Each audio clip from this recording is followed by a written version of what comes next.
Summary statistics. Median. Now, we go to the next measure of central tendency, which is the median. The median is the value that divides the sorted observation into two equal parts. What do we mean by sorted?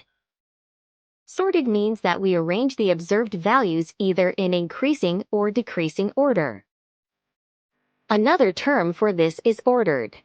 You can order your observations either in ascending or descending order.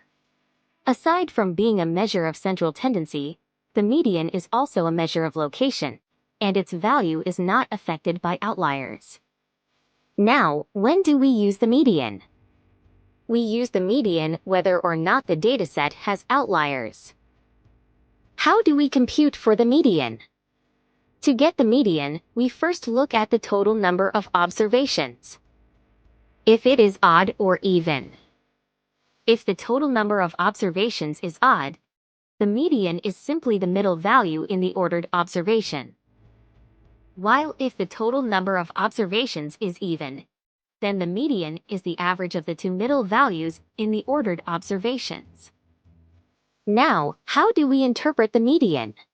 Let us have the following examples in the next slide. Let us have our first example for the median. The following are the total receipts of 7 government agencies in million pesos. 1.2, 4.5, 6.5, 7.2, 10.4, 12.5, and 50.6. Now, what is again our variable of interest? Our variable of interest is the total receipts. How many number of observations do we have? We have 7 government agencies. Is it odd or even? This is odd. Are our observations sorted according to magnitude? Yes. Since this is odd, therefore, the median is simply the middle observation in the ordered dataset. Note: how many observations are to the left of 7.2? We have 3. And how many observations are to the right? There are also 3. Therefore, the median is true to its definition that it divides the ordered observations into two equal parts. What is our interpretation?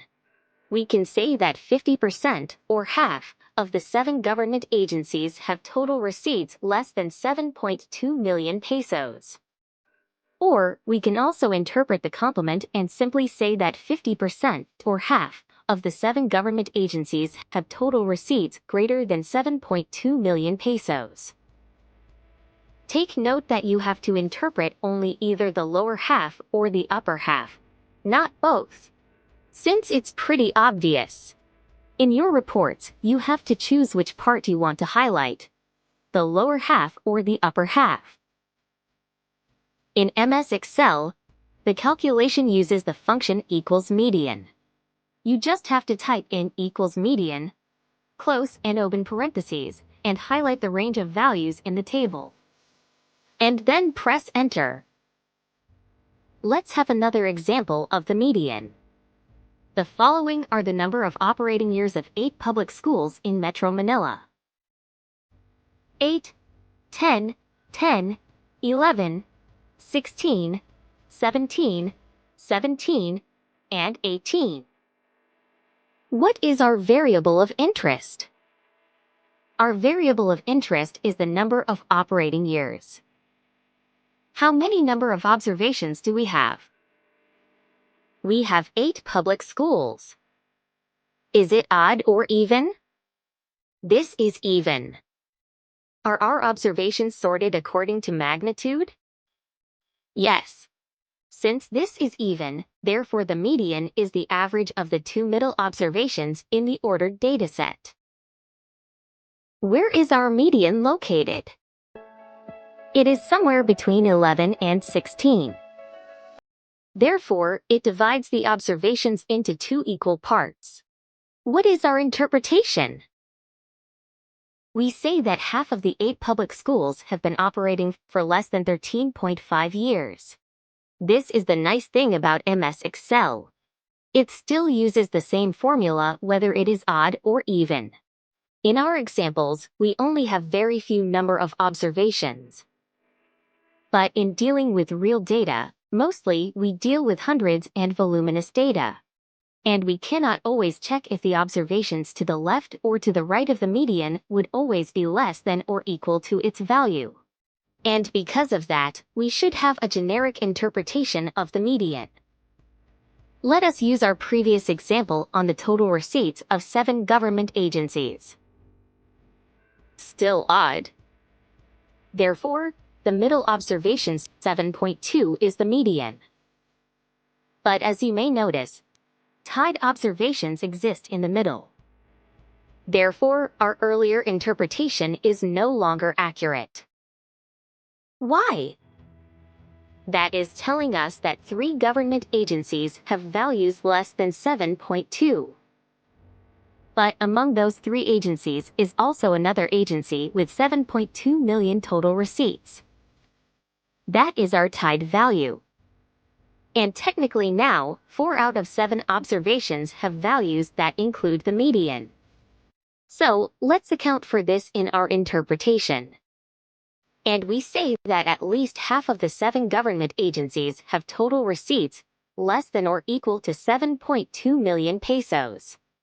What do we mean by at least half? We say at least half because we are referring to the half of the observations at the minimum. And it might include the median in cases where there are tied values in the middle of the array. Again, the MS Excel formula will still be the same. Again, this interpretation can now handle all types of datasets, including those with tied values in the middle of the array. So, take note of how we change the interpretation. Now, how about if we have outliers? How will it affect the median? Let us use our previous example on the operating years of 8 public schools in Metro Manila. But this time, the last observation is 100 instead of 18. Since this is even, therefore the median is still the average of the 2 middle observations in the ordered dataset.